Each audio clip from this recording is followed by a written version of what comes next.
Welcome back, ladies and gentlemen, to the Colorado Rockies. This is episode, I believe, 15 of the Colorado Rockies, and we have made it all the way up to opening day of 2030, which, if you're following along, that means it's Larry Kunkel time. We had him for the full season in spring training. We've got good, we've got bad, we've got ugly to talk about.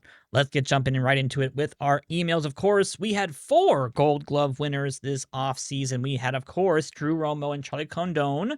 We had Bobby Witt Jr. over at third base and Brenton Doyle out in center field. So Doyle had a really good last season, and we actually got him on a really good player development. He actually had a really good quality of contact program. He actually gained some BABIP in the offseason, and now he's back up to 3.5 stars. And I'm hopeful that maybe he'll be able to bat 250 again, which would be basically league average for hitting. And then that Gold Glove defense, he is now, of course, just a massive Gold Glove caliber center fielder, 6-time Gold Glove winner. He's basically won it pretty much every single season at this point. And let's see. Let me see if I can find it here now. We got 2024, 2025, 2026. He missed it. 2027, 2028, 2029. So it has been a good streak of Gold Gloves for Brenton Doyle, and he still manages to somehow pop in 20 home runs, 20 doubles, and 20 stolen bases. So I know he's not exactly the best center fielder in the world, but for the low price of $9 million, you too can have a Gold Glove caliber 2020 player, and that is perfectly fine with me. So we're going to have him on until we finally get a better center fielder. Maybe one of these years we'll finally be able to develop an actually good center fielder that isn't Nelson Rada. So we'll see about that. Will Vest got reliever of the year. He was unanimous in that decision. He had a phenomenal season last year. He had 42 saves and a 1.15 ERA, 3.4 WAR.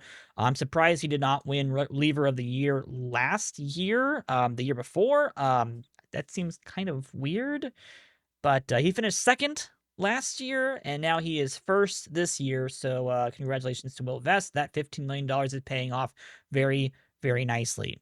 We did get, of course, I believe just two Silver Sluggers. That was Ezekiel Tovar over at shortstop, and then Riley Green for the 100 games he played with us in left field. He got it in left field for that 4.7 WAR season out there. And then I know we talked about it in our last episode, but Gabe Kapler, not on the Rockies anymore. He ends up winning Manager of the Year, even though we didn't even get out of the division series. He actually won Manager of the Year, and now he's not even on a team for the next season. So kind of feels bad, but at the same time, he just wasn't really fitting well with our development of our team, and we really wanted to push more towards actually good development.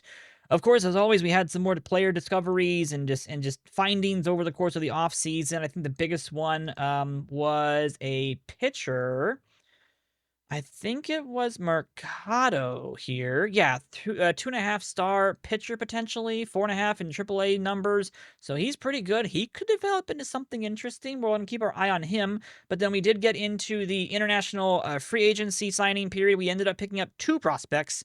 Javi Castro, who is a 5-star shortstop / third baseman, probably going to need a little bit of work on that, avoid Ks. But otherwise, the eye and power and gap power is really good. So we're hoping he keeps those up, starts to develop a little bit more of the avoid K and the BABIP, and maybe we can get him on a little bit of a training program for his defense and make him a really good third baseman. That would be actually worth it at that point. The other person we only signed 2 this season, was Manny Vaca. And this is a third base potential person, another person we have to develop a little more of the defense, but we really love the contact, a little bit of power there as well. Can work on the eye, but otherwise, decent enough prospect. We wanted to be able to get both of them. We got both of them, and it was good for us to be able to get both of those. Amador got his stealing up a little bit more. We're going to be hopeful that he's going to be able to do a whole bunch of stealing this season and keep that WAR up there. I don't know why I have that on the list. That's not important. But otherwise, Justin Fiend got his curveball up. Unfortunately, he's just not developing very well. He's going to be in AAA for one more season before he joins us next year. He might join us sooner. We'll see about that. But for now, Juan Fiend has to stay in AAA and continue to work on his stuff. Ben McCarthy is going to be able to get a little bit of development. He got some extra power in his player development program. He's now turning into quite the decent backup potential for catcher behind Drew Romo. He's got some really good defense to back up his decent enough hitting ability. So we're going to see about that down the road. But otherwise, that's really about it. So the good news, I guess we can talk about the last one, which is the ugly news. We made one trade in the offseason. I guess we should talk about now. Chase Dollander is out for the entire season. Dollander unfortunately tore his flexor tendon in his elbow, the same one that he probably broke. He's now out for 12 months, and he will not be with us for the entire season. And looking at his ratings and potentially what his injury proneness will be after this is all said and done, he's probably going to turn into fragile after this. I do not know if we're going to keep Chase Dollander after the end of the season. He's going to be back into arbitration. If it's not like $3 million or less, I probably will not even take a shot on keeping him and seeing if he develops. At this point, I just don't see us really taking a shot on a person who continues to get injured and continues to have a problem and just doesn't really give us much of an opportunity to be able to, just see him actually wheel and deal. So in response to that, we ended up noticing that the Twins had Yuri Perez on the trade blocks. We went ahead and we got him as well as a couple of minor league starting pitching prospects just to give us a little bit of additional depth in our minor league system. Yuri Perez joins us. He is now officially, I believe, our ace for the season. I consider Kunkel our ace, but he is a rookie, so he will not be given the ace title until he earns it. So Perez and Imanaga and even Nick Martinez are going to be our main starting rotation, with Carlos Rodriguez being the number 5 pitcher, and Larry Kunkel is going to be number 3. Nick Martinez is already back from his injury. He's fine at this point as well. And that was basically it. So I guess we'll talk about the whole entire team roster at this point. As I mentioned, Imanaga, Perez, Kunkel, Martinez, Rodriguez are going to be our starting 5. And then, of course, Will Vest and Justin Martinez back up our rotation with the good setup and closer roles that they have. They should be pretty good on being able to get our bullpen in good shape. We do, of course, have Edgardo Enriquez, who had a really good season last year. We're hoping he can double up on that this year and continue to be a really good middle reliever for us. We, of course, brought back Shingo Saiki, and he's a fan favorite. He got his contract got basically nullified. He's now on a minor league contract for the season. His arbitration estimate is now $4.2 million instead of the $25 million he was expected to get. So we basically kind of screwed him over a little bit with our whole entire. We basically designated him for assignment. That's what we did. We DFA'd him. He cleared waivers. We sent him down to the minors. That cleared all of his contracts because he was still on an instant, renewal-based contract. We brought him back up. Basically, now he's on a minor league deal. He is on our 40-man roster. He will be getting at least league minimum, but he's basically reset on all of his on his money. So he doesn't cost us the $20 million that's expected if we had just kept him on the major league roster. So we kind of schooled the system a little bit. It doesn't feel great, but at the same time, I'm not paying him $20 million. Ruver Flores remains on the team after his semi-successful season last year. And then, of course, we brought in Mitch Keller as a minor league signing. He has joined the squad. Chase Hampton now gets bumped to the bullpen. He will be the first person who comes off of that into the rotation. If anybody gets injured, I am expecting Nick Martinez to get injured once again. He is wrecked. So it's just a matter of time before Nick Martinez gets injured and Chase Hampton will eventually come back into the rotation. So if you like Chase Hampton, then he'll come back soon. Don't worry. The lineup is going to look kind of like that. Here's our depth chart, though. It's a little bit easier to see. From left to right, nothing has really changed. We keep swapping out DHs, basically. We haven't settled on one, technically. I think Jaden Stroman is supposed to be the DH most of the time for this upcoming season. He's actually turned into quite the decent prospect after a couple of years. Basically, he's been slowly working his way up, and then last year really wrecked his way through A+, AA, and AAA. Did really, really good in all those positions. He's now the number 31 overall prospect in baseball. There's a part of me that wants to trade him for a really good prospect or for a good starting pitching prospect, or potentially trading Amador and just making Stroman start at second base. But I'm holding on to the idea that he plays utility for one season. I get to see how he does, and then maybe next year we make a move of Amador, either, I don't know, going someplace else, playing someplace else. We'll have to see. We'll have to see what we can do. Anywho, Green is our left fielder. Doyle's in center field. Rada is over in right field, of course, as always. Witt Jr. is at third base. Tovar is over at short. Amador back at second base once again. Troy Condon over at first base. Drew Romo behind the plate. And, of course, Carter Jensen is our backup. We are waiting for Ben McPherson, to be the replacement for Carter Jensen probably after this season, and then we'll be making that move. So this is probably the last season for Carter Jensen on the squad. We'll see how he does. If he can give us a good reason to stay, maybe we'll keep him instead. Lamont Wade Jr. is going to be our DH, splitting time with, of course, Stroman. And then, of course, we also have Alexander De La Cruz also on the bench at this point, our backup outfielder, with Richie Palacios making a return to the team. Signed on a minor league contract, he'll be able to help fill up some time on the depth of our team, playing first, second, and the corner outfield position. So hopefully he does okay. If not, we'll be pulling him out and probably putting somebody else in down the road. But that is technically our squad moving into the 2030 season. We still have a little bit of money left to be able to do some stuff with, but it's going to be tough. And unfortunately, our projected budget for the next season is actually going to be going down. So I don't know how we're going to handle that when our money is going up in terms of who we're paying for at this point. But at the same time, we technically are going to have two players potentially opting out of their contracts, Bobby Witt Jr. and Riley Green, potentially both coming off of our list for contracts. And then I guess if necessary, we might be not doing arbitration of a bunch of players. I guess Hampton, Lovelady, might not be getting arbitration. Maybe Edgardo Enriquez doesn't kind of get an offer.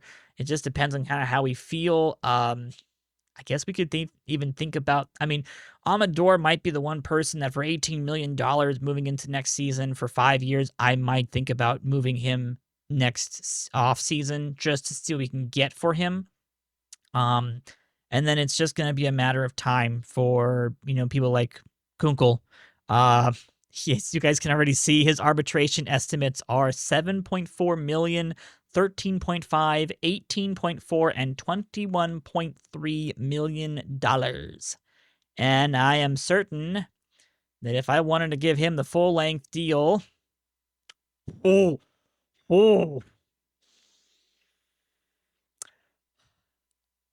I need to make this work somehow. I will get back to you all about that. But if we can make Kunkel a $24 million player, I would be very, very happy about that. So I will let you all know what I can do about that down the road. Regardless, otherwise, our personnel is all set for the season. We're looking pretty good across the board. Lots of really good ones down in the minor league systems as well. For player development, we are ranked number 4th in player development. I think I have some messages about that. Didn't I have messages about the, yeah, I missed some. There we go. World. Top 100 prospects. Chris Cannon still pulls in the number 1 prospect position, even though Larry Kunkel is now 3.5 stars. Again, I don't know why. But regardless, we are unfortunately now 4th in the prospects listings at this point. Stroman, Dominguez, Novar, and Grogan are going to be our other people in the top 5 spots for us at this point. We're still just trying to hold on to that number 1 spot, or number 2 spot with Larry Kunkel. Once he gets out of that position and in the All-Star break update, we're probably going to plummet down to like middle of the pack, because we really don't have anybody better, unfortunately. So hopefully we'll be able to get some more prospects around. Hopefully that'll go pretty well. We've had some people get promoted to our system at this point. Otherwise, it's just been a whole bunch of meh. I guess I can talk a little bit about some stuff. We didn't get a whole lot of really good international free agents. There was, I think, one person who was really good. Yeah, Scamboa. The Yankees picked him up. Really good defending shortstop, but not a very good hitting shortstop. Might have a little bit of power, but this kind of reminds me of almost like a Robinson Cano type player, where it's just not exactly that great, but it's not bad, but you just don't know what to feel about it. So he got $33.5 million with the New York Yankees. There was no way we were going to be able to make any kind of an offer for him. The Guardians were able to hold on to number 1 draft pick position. Phillies move up from 10th to the 6th position, and the Marlins go from 6th all the way to 2nd. We did lose Willie Espin in the Rule 5 draft. He's playing for the New York Mets. I don't anticipate that he'll stay on the Mets team all season. He was in single A plus last year, so he's not exactly ready for the big leagues, but I guess if they want to keep him, they can keep him, but I don't think he's that good, but we'll see about that. Picked up in the third round of the Rule 5 draft, though, at this point. Otherwise, we just kind of kept going with our regular stuff at this point.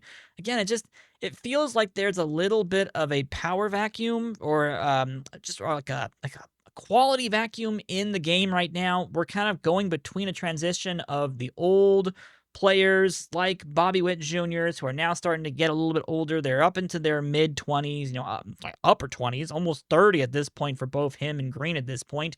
And a bunch of these young kids like Condon are now 26. You got people like Imanaga, who's 36. You got Yuri Perez, 26. But Nick Martinez, 39 years of age. And everyone's just kind of getting older at this point. And the quality in the league is starting to look more and more like young players. And that's kind of just how it's going to be at this point. And, you've got younger kids who are just now getting into their prime, but a lot of people who are starting to age out. And you're going to have a bunch of people who start to kind of just fall to the wayside. And for pitchers especially, it feels like that's kind of what's been happening a lot now, is that we're getting a bunch of these really, really young arms who are starting to show up, and they're kicking a whole bunch of the older pitchers just down into the bottom half of this list here. I mean, you can see there's nobody besides maybe Ohtani, but he's not even a pitcher. I mean, Ohtani is really just for his bat. If you make him a starting pitcher, he's 3 stars. So there is nobody over the age of Shane Bieber, 34, Corbin Burns, 35. And then it's a long way down before you get to Blake Snell, 37 years of age. So it's just, there is a new changing of the guard in baseball. And a lot of these really good pitchers are not fully developed. So there just feels like as if there's just not a whole lot of good options to acquire in free agency. We're just at the tail end of, a bunch of these prospects becoming free agents down the road, and there's just not a whole lot I can do. And I think that's the worst part, is this feeling of just like, we're not getting any breaks. I don't have a really good international discovery that makes me feel like we have another Kunkel on our hands. We don't have a really good draft spot anymore. So our rookie draft is always going to be we're getting last because we were the best team in baseball record-wise. So we're going to be last this year. And the draft pool for the upcoming season, if we go to all players, it's not bad, but it's not great. We've got a couple of really good pitchers on this list, but you talk about us being at the end of our of the draft, we're probably looking at closer to potentially a 3.5-star prospect is what we're gonna have to end up picking up. So it's just tougher. It's really tough when you get to this stage of the game where now you have to make it all work for years and years to come and somehow figure out how to find players that are able to be good prospects and develop what you need to and be able to sign who you need to, but there's nobody to sign. There's no international free agents that fit our system right now. We haven't had that really good, we haven't had another Nam-type player added to the league. I mean, that would be the one thing that I would go for, is if we could get another Shun Seo Nam-type pitcher. Oh, man, we would love that. So it's just been tough. It's been really tough to actually improve the quality of our team. All that to say, the good, the bad, and the ugly, we are still expected to be the best team in baseball, score the most runs in baseball, have the best pitching staff in baseball, have the most stolen bases in baseball. We are still expected to be the team to beat for the 2030 season. So after all that I say that sounds very negative and depressing, we are still the team to beat. And if we stay healthy, we will still be the best team in baseball. So we just have to go out and prove that every single season and prove all my doubts wrong, that we are not as good as we think we are. But I think we are fantastic. We just need to keep moving forwards and expect Larry Kunkel to be the best pitcher in baseball. That is the goal. The goal now is to make Larry Kunkel the best pitcher in baseball. Jaden Stroman can be Rookie of the Year, maybe, or Kunkel can get it. I don't care. Both of them can fight over it. And then that gives us time to develop new prospects. That's all I have to get to at this point. Because again, we've got all these people signed for a very long time. We have at least 2 more seasons before Riley Green and Bobby Witt Jr. could opt out. The minute that they do that, we have to be flexible. So Stroman might have to learn how to play third base. That's basically going to be the other option, is that Stroman would end up going and playing third base, or Amador goes and plays third base, and we end up just losing Witt Jr. to free agency, which would be a little bit of a shame. We probably would offer him a qualifying offer, and we would get something back for that potentially. But if we lose Riley Green as well, I don't think we have a very good outfielder who's borderline ready to go at this point. I mean, no, not on the same level is going to be the answer. Just not on the same level at this point. So it's going to be tough if we lose both of them in 2 seasons. We really need to win the World Series for the next 2 years and be able just to storm our way into a really good position and be able to get our balance, our budgets up, and really start to work towards some stuff. And then if they both opt out, we offer them qualifying offers. We get that money back. We go to free agency. We try to sign them. If we can't sign them back, we go with somebody else. Like that just has to be, that has to be the end all be all for us. Because upcoming free agency for all players, Jackson Smith is on the list. A bunch of closers are on the list, but as you guys can see, there's just not a whole lot that's expected to be available in the upcoming season, because we're just in that like exchange of, changing of the guard. Mike Trout's 38. He's on his way out. There's just nobody who's going to be a free agent outside of maybe the likes of a Jackson Holiday for some reason, who are going to be available. So it may be another couple of seasons before we start getting, like really good prospects, borderline to like Juan Soto as a free agent type situations. And Jackson Holiday might be the one person that I actually would be willing to go after hard, but he's also going to be a free agent a year before we're actually ready to try to acquire him. That's the answer. So unfortunately, it's tough. It feels like I'm pulling teeth, but we're a really good team. We have done a really good job on this team, and it shows. We are considered the best team in baseball, and we have the best pitching prospect in Larry Kunkel ready to go. So that is going to be where we end the video here, folks. I will let you all know how we do when we get to episode 16 at the halfway mark to the 2030 regular season. I'll see you all in the next video.